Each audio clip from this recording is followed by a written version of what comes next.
Hi guys, welcome back to another episode of Lily's Little Life Corner.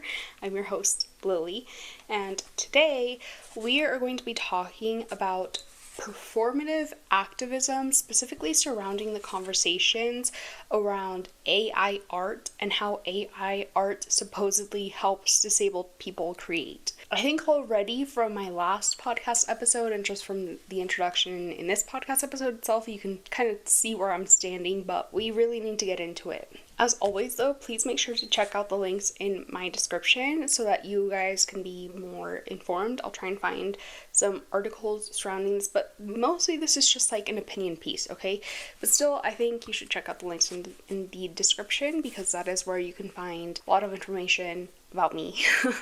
But anyway, let me get into it, okay? So, I have seen many people defend the use of AI art, and they specifically bring disabled people into the conversation. And as someone who is disabled, that bothers me a lot. And actually, this topic idea came to me because me and another friend who has a disability were talking about AI art and how a lot of people bring up disability as an excuse for AI art. And they linked a post, it was a post on Tumblr, of this person who is disabled and who uses AI art. And I was reading the post, and it was a post where this person did comics, so they draw, and they were posting a comic about their opinions surrounding how, people that shame me for using AI art just don't understand how difficult it is for me to complete art and for me to finish my artwork. And that's where I kind of started realizing I think people have the wrong idea of what it means to create art, and that is mostly the topic that I will be, or the lens that I will be talking about this topic, okay? Personally, I'm getting really tired of being used as a talking point. Like, people like this Tumblr poster, this person who posted on Tumblr, like to use me and my friends as a sort of talking point, as a sort of gotcha. That's not what I am, okay? I too create art. I too write. I too have a disability. And I too have a voice. And when I tell you, hey, please stop using my experience and my existence as an excuse for you to continue to use stolen artwork in your own artwork, it's almost like they can't hear me. And that's where the performative activism part of this conversation is coming into play, because a lot of these people will say, I'm just advocating for disabled people. I just care about disabled people. I know disabled people need extra help when it comes to doing things. And yes, that's all true and fine and dandy. We do need help. We do need resources. We didn't ask to be included in this conversation. In fact, we're asking the opposite, you know? And so when a lot of these people bring up disability and disabled people, they always do it as like, trust me, I know best. Okay, I know that disabled people need help. You don't have to tell me. I'm just looking out for you. I know that you are disabled and I'm helping you. And the whole time we're like, this is not helping us actually.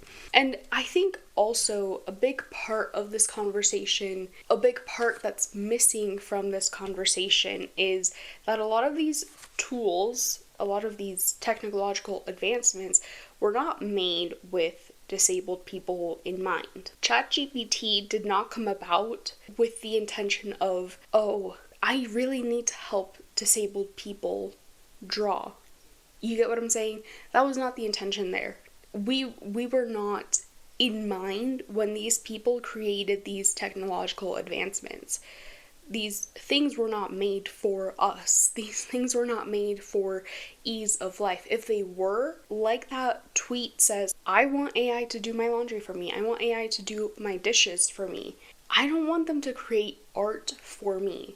And I'm thinking, okay, specifically, I know this is not AI, but I'm thinking of technological advancements kind of in the same vein as AI and how AI is a technological advancement, there's another kind of adjacent to that, and that is the Meta and Ray-Ban glasses. You know, the smart glasses that are always recording and you can tell, like, hey Meta, can you blah blah blah, right? I'm thinking about those specifically, and I'm thinking about the marketing that I've seen behind the glasses. And a lot of the marketing is these glasses are for everyday people to put them on and you can just ask questions. It's like a phone, but it's not a phone. It's a phone in your sunglasses. It's a phone in your glasses. The marketing has never been, these were designed for disabled people. However, disabled people are able to use those glasses. Like, there is use surrounding those glasses, right? But because they weren't made with disabled people in mind, there is lack in them. They're not as helpful as they would be had they been designed with disabled people in mind. And so that's kind of where I think a lot of people are missing the nuance, is that you're saying that these technological advancements help us disabled people, but we were never in mind when these technological advancements were designed. Does that make sense? But anyway, this video is not about glasses. This episode is about AI. So when I was reading that Tumblr post, there was a lot of points being made about, and I struggle to say points because they really, I'll get into it later, but a lot of the things that this person was saying was that they suffer with executive dysfunction, which is something that I suffer with, and it's something that my friend suffers with, the one who sent me the Tumblr post, and that in itself is a disability. Executive dysfunction, if you didn't know, I will leave a link in the show notes and in the description to let you guys know what executive dysfunction is and how it affects us and how it's a disability, but essentially it means we cannot complete simple tasks. And often those simple tasks include tasks needed for survival, such as making food, such as showering, such as getting out of bed even. And so this Tumblr poster was saying, I struggle with executive dysfunction, and that is why I need AI art to help me complete art. And again, that's where I started thinking, you know what, I think this person has the wrong idea behind art. I think this person really, I don't want to mansplain, but I think this person really has the wrong idea of what it means to do art. And let me give you my perspective on what I think it means to create art. As humans, we have been creating art since we were cavemen, quite literally. There was recently a cave drawing of a caveman who drew a picture of his girlfriend, and she was dancing around the fire, and so he drew that picture, and he drew that to capture her beauty and to capture the moment. And I think that is what art is all about. You're capturing a moment, right? Maybe sometimes you look out the window of your house or your car and you see the most beautiful sunset you've ever seen in your entire life, and you want to capture that moment. So what a lot of artists do is they will pull out their sketchbook, or they will pull out a canvas, and they will pull out their paints, colored pencils, whatever, watercolors, whatever it may be, and they will try and recreate that beauty that they're seeing, right? And this might be controversial given the fact that I am not an archaeologist and I do not study human biology or human evolution, but in my opinion, I think creating art has to be an evolutionary trait at this point, because if you really think about it, there's a point that I have to all of this, okay, stick with me. If you really think about it, we as humans have been evolving alongside art. At first it was cave drawings, cave paintings. We would get all up in there in the cave walls, use Mother Nature's own art supplies, and we would paint something. It wasn't perfect, but we would paint it and we had fun doing it. And then we evolved to storytelling, and when language evolved, our storytelling evolved, and we would sit around a fire and we would explain how the stars in the sky are the souls of our dearly departed. And that is how mythology came to be. And then once writing became a thing, once we started writing, once we started recording things, our storytelling evolved even more. And we started sharing fictional stories. And then the printing press was invented, and we started sharing stories even more through books, and we would write books and we would replicate them through the printing press and hand them out and have people read those stories. And dancing has also been a really big part of human evolution and communities in humanity and among our human history. And dancing is also a form of art. And the whole time that we're doing this art, this creation, this, expressing our creativity, we're sharing it with others. And I would place a bet that cavemen back in the day, they weren't just, painting on the caves and then, okay, oh well, I'm done, bye. I would wager a guess that they invited their friends around and they were like, look at what I painted, because a big part of us as humans is that we will complete or we will do art in some way, whether that be writing, dancing, painting, whatever. And then we will show it to other people. We will be like, hey, I painted this. What do you think of it? Right? Look at what I wrote. What do you think of it? And to a certain extent, that's kind of expanded to cooking, right? And baking. I'm a very big baking and cooking enthusiast. And I just think about you'll cook something and then you'll serve up a dish and you'll hand it to your friend and you'll be like, have a taste of this. Does it taste good? Do you like it? Right? And so for me, I think not only does AI art remove that humanity from it, that, oh, I'm looking at the sky right now and it's so beautiful and I want to recreate it. And here I am trying to recreate it with my own hands, with my own resources that I have. Look at what I did, right? I think AI art removes that experience from that, where you're looking into the sky and you're thinking, okay, it looks like it's going from pink to blue. So I'm going to use pink, and then I'm going to use purple, and then I'm going to use blue. But wait, these colors don't really look right. I think I have to use some yellow in there, right? And you're discovering color theory while you're trying to recreate the sunset that you're seeing in the sky.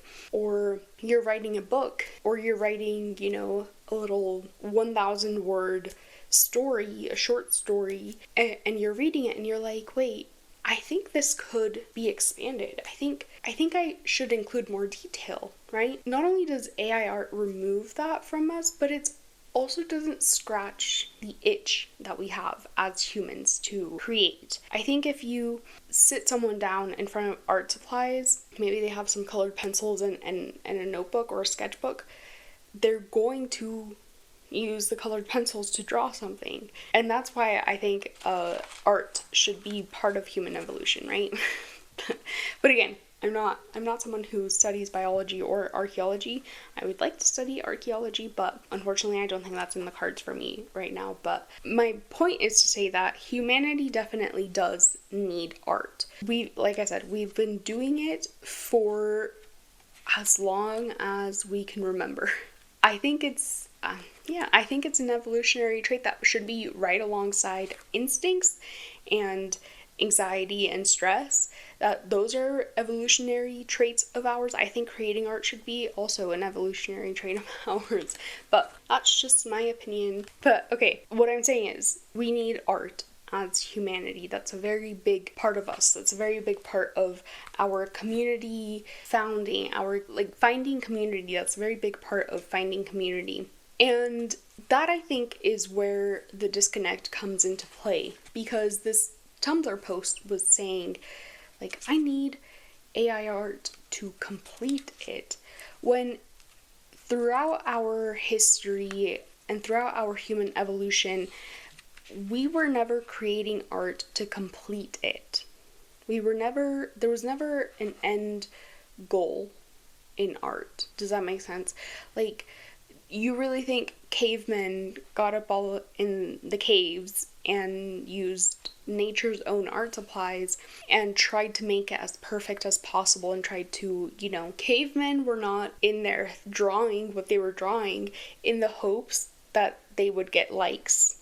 They were doing it because they were trying to capture the beauty, and they were sharing it because they were trying to share the excitement and the beauty with their community. They weren't doing it because they were thinking, I need everybody to like my drawing, and if nobody likes my drawing, then I'm worthless and I'm useless and And as I was reading this Tumblr post, I kept thinking, this person doesn't want to create art. This person wants to complete art, and they want to do it to post content. And I came to that conclusion specifically because they were saying, my executive dysfunction prevents me from posting, and that is why I use AI to complete my art so that I can essentially meet a deadline. And then that got me thinking, like, okay, if this person is conflating and confusing these two things of doing art for the fun of it and then doing art to post it and to meet a deadline, whether that be self-imposed deadline or a deadline, maybe they have a brand deal and they're trying to meet that deadline. If this person is doing that, I wonder where else that confusion has played into these conversations surrounding AI art. And then I remembered NaNoWriMo just last year came out with a statement that said that they support AI in writing. And again, their whole thing was, well, AI helps disabled people write. And again, I want to reiterate that I have about, I want to say 50 people that I regularly communicate with that all are writers and all have some kind of disability, and all of them will never ever agree to that statement. They are all against AI in writing. And in fact, NaNoWriMo, when they put out that statement, tons of disabled writers came out and they were like, this is not true. We do not need AI to help us with anything. We've been doing your stupid challenge for years, and we've never needed to use AI to do this stupid challenge. And by the way, if you guys don't know what NaNoWriMo is, NaNoWriMo was, because they unfortunately met their end. I don't really know how you would put it, but essentially NaNoWriMo was a nonprofit organization that declared November the National Novel Writing Month. The challenge was that you would write 50,000 words in 1 month. And they chose 50,000 because that is the average word count for a novel. National Novel Writing Month, right? Everybody in the writing community would gather around and they would say, okay, time to, November's coming around. Let's get to it. Let's lock in. And as such, communities formed. And NaNoWriMo as an organization facilitated these communities forming. And they had regions, and they had municipal liaisons. And I actually was a municipal liaison for my region. And I still kind of am, except for I'm no longer affiliated with NaNoWriMo, right? But essentially, communities formed out of this collective desire to write. Maybe some people did actually want to publish eventually, but some people like myself, we were just in it for the fun of it. It's a fun challenge, it's challenging, it's, I think I can do it, and even if I don't do it, it's like a shoot for the moon and you'll land among the stars, even if you don't make that kind of thing, where it's like, this is fun. I personally never got the 50,000. I've never met that goal, but I have met 30,000 words, that goal. And every time I would do it, I would feel really proud of myself, because 50,000 is a hefty number, especially if you're disabled. It's a hefty number, but just doing even half of that is impressive. And so for me, it was never a thing about, oh, I need to get 50,000 words. If I don't do it, I'm useless. For me, it was always, this is a community, and so many people are so excited to participate in this challenge, and it's fun, and you get to challenge yourself, and you get to do something that you've never done before, and maybe potentially you will win, you will complete the challenge. But it was never about the 50,000 words. So when NaNoWriMo as the organization came out and they said, yeah, we support AI in writing, it was really weird because not only did everyone, say, hey, this is a really awful take, and then NaNoWriMo doubled down, but it was also, I was thinking, shouldn't you know that for many people, it's not about the word count. For many people, it's about the community. It's about talking with other people who are also writers. It's about getting to meet new people who are also writers. And so after I read that Tumblr post, I started thinking, what if NaNoWriMo also has that idea where they're thinking disabled people have a harder time completing something because, their disability prevents them from completing something. And so they were thinking, and now this is, I recognize it sounds like a conspiracy theory, but maybe they were thinking if more people use AI in their writing, then more people will get to the 50,000 word count. And then we can impress our investors by showing, look at the stats, so many people get the 50,000 word count in a month. We are successful. Our marketing is successful. Our forums are successful. The way we organize things is successful. Don't you want to be an investor for this highly successful organization? And I really do think that is where a lot of the confusion comes into play. Maybe not confusion, but I think that's where a lot of people who say AI art and AI helps disabled people with art creation, I think that's where they kind of have it twisted. I think these people, maybe they're well-meaning, but they don't recognize that for a lot of us, especially disabled people, I want to say, for a lot of us, it's not about completing. It's not about having a picture-perfect Instagram post. It's not about having a 50,000 word novel ready to go in a month. It's about the experience. It's about the learning. It's about the process. It's about learning how to work with yourself and work with your disability and work with the limitations that you have. And not only just work with the limitations that you have, but it's about learning to love your limitations and learning to accept those limitations that your disability may have. But I think we've reached a point in humanity where a lot of what we're seeing is hustle culture. It's this idea, it's not just hustle culture, but it's this idea that everything needs to be perfect and that everything needs to be completed and everything needs to be done. And it has unfortunately seeped into art communities. And I think instead of using disabled people for this conversation that we don't want to be a part of, I think instead of, using us and speaking over us, I think you should be talking about this perfectionism. Because if you, scroll through Instagram, you'll see just the most picture perfect art. All the colors are cohesive. Every art thing that you see is perfect. It has all the perfect colors. It's finished. It's completed.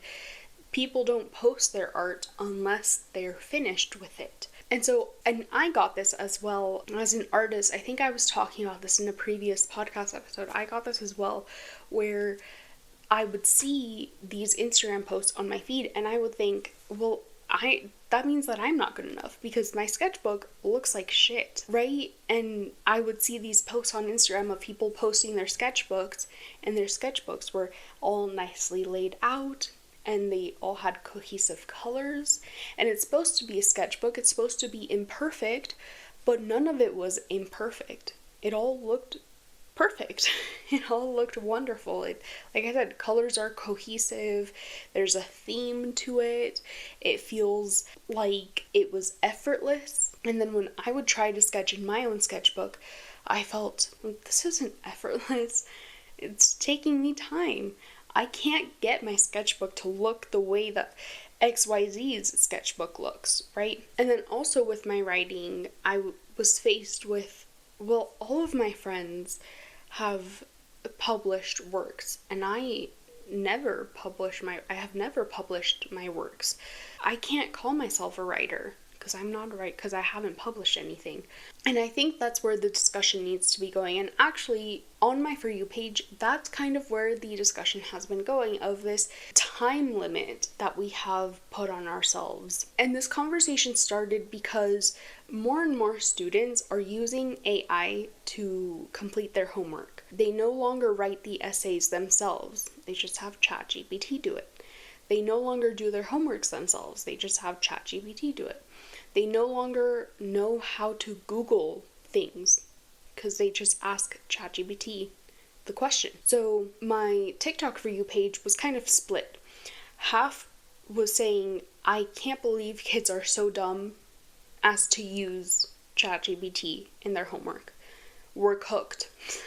The future generations, were cooked. These kids will not know how to do anything. And then the other half was touching on this very thing that I'm talking about, and that is this hustle culture, this you need to meet deadlines, you need to, be perfect, and everything needs to be curated a certain way. And it really got me thinking about this conversation surrounding AI art and how the focus should not be on us. The focus should not be on disabled people.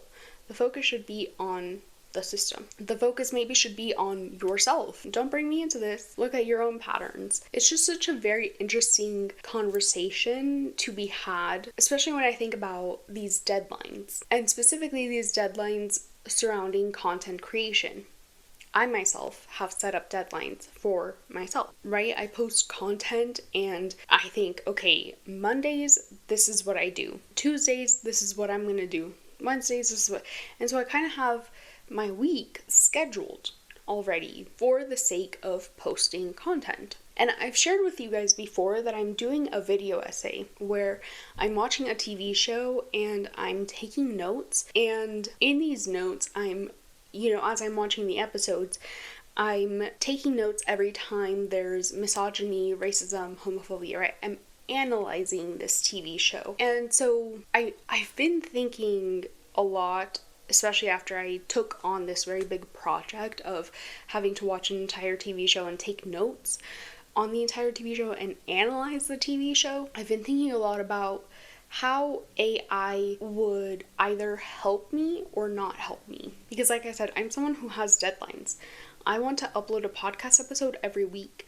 And so on Mondays now, I'm batch filming episodes, and I'm making sure that I film multiple episodes on one day so that I can have content to upload every Saturday. And I started thinking, AI could definitely streamline my process. So that would be the pro, that would be the positive, right? Because again, I'm also disabled and I don't really have the energy to be doing everything that I want to do. So if I started using AI, I could definitely streamline the process, and not only streamline the process, but also make time for myself and make time for all of the things that I want to do. But then I think about it in the context of my podcast episode. As you guys know, in season 1, I had the most extensive scripts ever. I did so much research to the point where I was no longer able to upload one episode a week.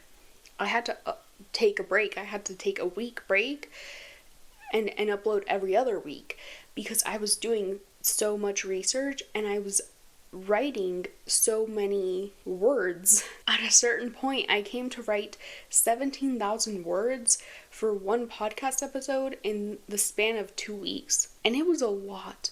And I was burning out. And especially when I was on the verge of burning out, I was thinking, well, I could use AI to do the work for me and to alleviate that sort of stress that I'm putting on myself and to alleviate this burnout that I'm feeling. But then I did a live stream and I told you guys about how I was feeling burnt out, and I did an episode where I was telling you guys I feel burnt out.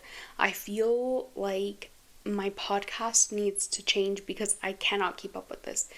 And everybody was so understanding. And I think that's the sad part about this conversation. And when I think back to the Tumblr post, I think it's so sad that this person feels the need to supplement their own creation with the creations of a machine that has stolen, or that has been trained on stolen artwork because they're trying to meet a deadline. And the whole time, if they just told their audience, hey, I won't be able to post as frequently as I do.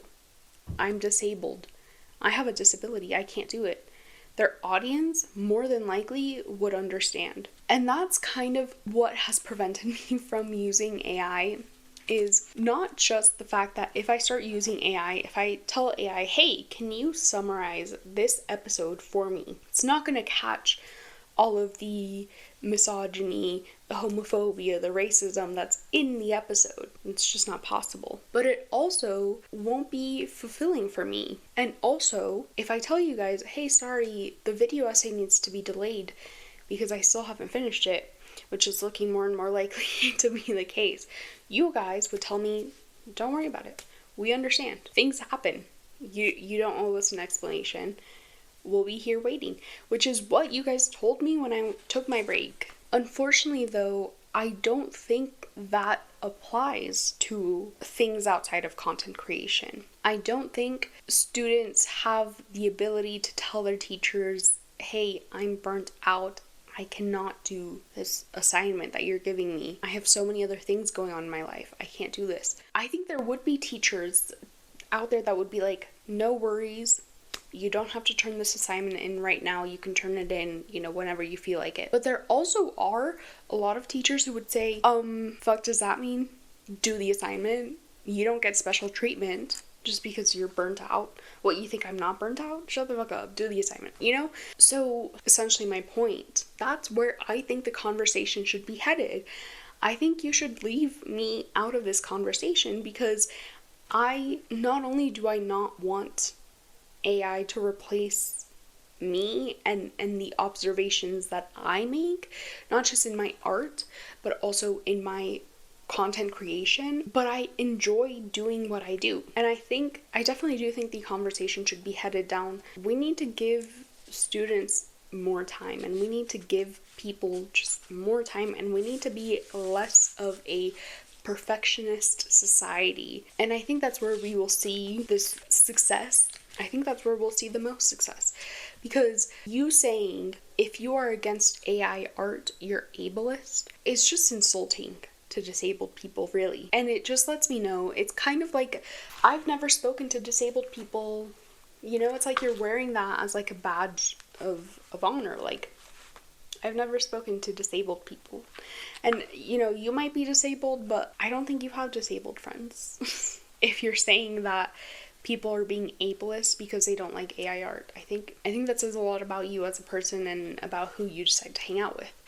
Because, again, if you talk to actual disabled people who are creating things, who are writing, painting, drawing, they will tell you, don't bring me into this conversation. And one of the top examples that I can think of just off the top of my head is Paul from Paul and Matthew. He is a blind man who was diagnosed with retinitis pigmentosa, I think it's what it's called. And essentially what that means is that his vision has reduced. So he was diagnosed when he was a teenager, and he had full sight at one point, and then his vision started deteriorating over time. But not only is he a blind man, he also is an artist. He creates, he draws, he has books published. And you know what he does not use? AI. AI is nowhere to be found near or around his art. And he shares specifically the story, and I'm going to show a video. Hopefully I don't forget. Last episode I forgot to link the video, one of the videos that I was talking about, but I will share a TikTok of Paul talking about how he does art. When he was younger and when he had more ability to see, he would draw on traditional media. So think paper and pencil. And then his vision was deteriorating more and more. And instead of, saying, oh, I can't do this. I can't do this anymore. Anyway, instead of doing that, or instead of, saying, well, ChatGPT, can you draw me a picture of penguins? Instead of doing that, what he did was he got an iPad and he started doing digital art because he could zoom in and look at the finer details. And I'll actually let him tell you that. I'm blind and I illustrated a book about the zodiac. I was born with a degenerative eye disease called retinitis pigmentosa. I'm able to draw by fitting images into my tunnel vision, then expanding them again to create finer details. After finishing all 12 zodiac characters, I wrote a 2,000-word field guide and turned it into a book called Adoroscopes. You can order the book and the companion 2025 calendar by tapping the link in this video. Comment below with your zodiac sign, and thank you for supporting artists with disabilities. This is our story in 60 seconds. I'm blind. My husband is a violinist. We met online 9 years ago, and we live in Seattle with my guide dog, Mr. Maple. Oh, and sometimes Matthew likes to prank me. I'm Paul, an author and illustrator with an untreatable form of blindness called retinitis pigmentosa. I've written and illustrated 3 children's books with less than 5% of my vision, all with the help of adaptive technology and a lot of support from Matthew and Maple. Paul, you broke the internet. The orders are flooding in. Congratulations. People love your book. Matthew has been playing the violin since the age of 3, and thanks to all of you for streaming his music, he just charted on Billboard for the very first time. Number 8. I cannot believe this. And then there's Mr. Maple, my guide dog since 2021. He's given me independence, endless joy, and somehow keeps Matthew's pranks from getting too out of hand. What? Oh my God! Matthew! Together, we're a family of art, music, and laughter, and we're so happy to share it all with you. Another really big example, also along the lines of drawing, is Rin from Drawing with Waffles. She has an autoimmune disorder, so that makes her a disabled person, and she would always draw and upload videos, and I followed her for a really long time. She was actually the source of inspiration for me pursuing art myself and starting to draw myself. I'm no longer pursuing a career in art, but, she inspired me to draw. And I want to say about a year and a half ago, maybe 2 years ago, her autoimmune disorder flared up, and she had to take an extended break from uploading content because her autoimmune disorder, her disability, prevented her from not only drawing but uploading content. And every single one of her audience members, myself included, was like, don't worry, take your time, we will be here when you come back. Nowhere in that, not even after AI art started becoming a thing, did she ever think, you know what, I'm going to start using it. I'm going to feed my own art into ChatGPT and I'm going to ask it to recreate something that I drew, right? She didn't say that. And recently, about a week ago, she came back and she's doing her own art. She's drawing art herself, and she actually shared her latest video was her sharing how she wants to learn more about drawing. She wants to learn how to do art. And so I think when you say that us disabled people need help creating art, and that's why we should use AI, or that's why people should stop being ableist and accept the use of AI in art creation, I think you're ignoring those very real people who have proven otherwise, who have proven that they will, despite all of their hardships and limitations, and despite maybe their body working against them, they will still find a way to create art by themselves.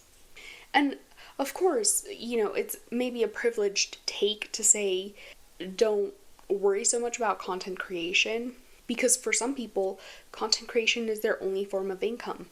Especially for disabled people, content creation is their only form of income. But that's my point, is that you shouldn't conflate this issue with an issue of disability when it's actually an issue of capitalism. This is a symptom of capitalism. This is not an issue with, people are ableist. No, it's people are living in this hustle culture, this perfectionism culture. That's the issue, not us. The fuck? Overall, to wrap this conversation up, this is an entirely different type of episode that I usually do on my podcast. But I was talking about it with my friend, right, who is also a writer and who is also disabled. And we were talking about it, and I thought, you know what, this is a great topic to talk about on my podcast. Because we're both disabled. We don't need AI to do anything for us. And also, I hesitate to bring these people up because I don't want it to seem like, you know, that whole thing where sometimes people look at disabled people and they're like, wow, you're so powerful, you're so, you know, this is how disabled people should behave, this is how, you know, etc. But genuinely, because art creation is so innate to humanity and to our experiences as humans, there are disabled people who don't have arms, who don't have legs, and they will pick up a paintbrush and they will teach themselves how to paint. And again, I don't want it to seem like, well, all disabled people should follow that example, right? Because sometimes you just don't have the energy in you just don't have there's different circumstances behind whether you decide to go down that route or not. But I think equating disability with AI art ignores the very real people that exist that don't use AI art and that would never use AI art. And yet they're still disabled. They're disabled and they would never do what you're doing because that's not what creation is about. That's not what humans are about. That's not what humanity is about, right? Art creation is very innate to humanity and to the human experience. Content creation and posting on social media, that's not innate to humans. And I think that's where people get it twisted. Because, you know, on the surface, you might think, well, content creation is also art creation, right? But because of the social media landscape that we have kind of built for ourselves, it's different. It really is. Maybe at first, when social media first started, especially when YouTube first started, you could equate both content creation with art creation. But as the social media landscape has evolved and as it has changed and expanded, it no longer has become that way because there is still that pressure to be perfect. There's that pressure to not only be perfect, but to attract the right audience. And there's that pressure to do it consistently. And there's that pressure to be an example and inspire other people, be an inspiration. Whereas with art creation, it's really more of a personal thing. Maybe you had a dream of, you know, a story that you wanted to write, and so you sit down on your computer and it's all personal to you. You maybe will share it, you know, you maybe will paint something and you will show your family members and you will say, look, I painted this, or look, this is what I wrote, do you want to read it? But ultimately, when you share it with your loved ones, it's not to get money off of it, it's not to get likes, it's not to get comments and engagement. It's just because, you know, you painted a little something and you're proud of it and you wonder, it's kind of like a little kid, you know, where they're like, Mom, look, I drew this, I painted a picture of our house. When you post it online, you're expecting something in return. You're expecting engagement, you're expecting more followers, more likes, more visibility to your posts. And although some people do it for the love of the game, like I really do enjoy editing and typing up scripts and handwriting notes to be able to discuss these topics on my YouTube channel.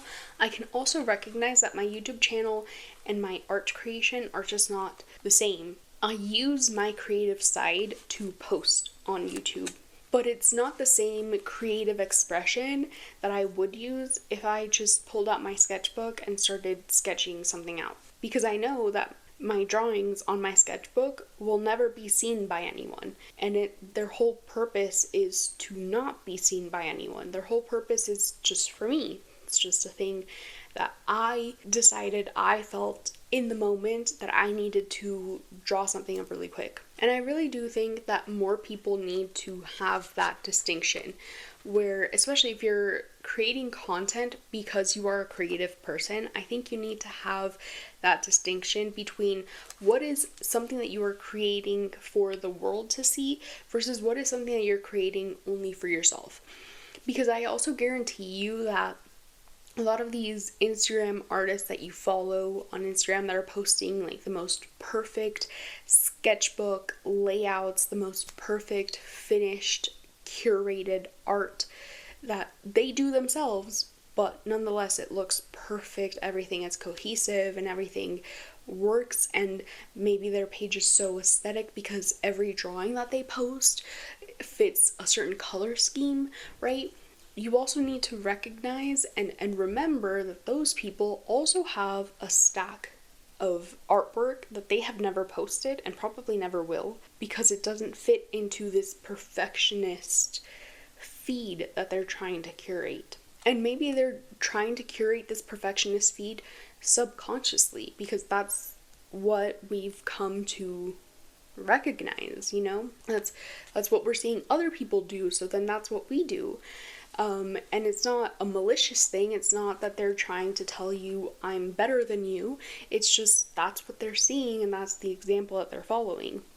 But even they have stacks of maybe sketchbooks that they would never ever show anybody else, because even they need to create for themselves. But anyway, I think I've said all that I needed to say around this topic. Let me know what you guys think, and again, the whole point of me saying this is please stop bringing disabled people into this conversation, because we have asked to not be brought into this conversation, because ultimately the problem is not disabled people cannot create art because of their disabilities. The problem is people use AI to meet deadlines. That is the issue. That's the main issue. That's always been the issue. And that was the issue of this Tumblr post of this person who was saying, people judge me for using AI art, but they don't understand that I have just a disability that prevents me from posting. So yeah, I think I've said all that I need to. Let me know what you guys think about this topic, and remember to check out the links in my description. I will include, articles on what executive dysfunction is and how that is a disability, because it is a disability. But I will also link Paul and Matthew's TikTok page or actually YouTube channel, because they have a YouTube channel, and I know a lot of my followers do not have TikTok, so I'll link their YouTube page. And I will also link Drawing with Fawful's YouTube page and her video where she explains, kind of what happened and the experiences that she went through and how her art was affected through that time. I will leave that in the description and in the show notes. Also in the description and the show notes, you can find me. You can find my merch. I now have merch. I have designed it myself, and I'm coming up with more merch ideas, so be on the lookout for that. But you can also find my Barnes & Noble store, where I created a bullet journal myself, and I created a bullet journal both with a period tracker and without a period tracker. It's more of a medication tracker, so you can do either or. And then you can also find all of my social media accounts and follow me on my other social media accounts if you so please. But yeah, so that'll be it for this podcast episode.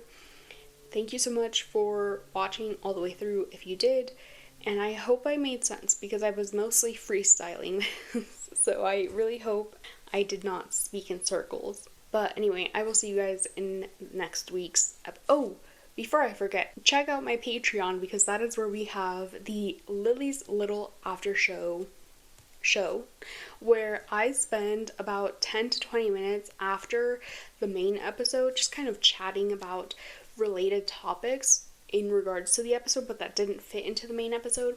So if that interests you, make sure to check it out. It is $5 a month.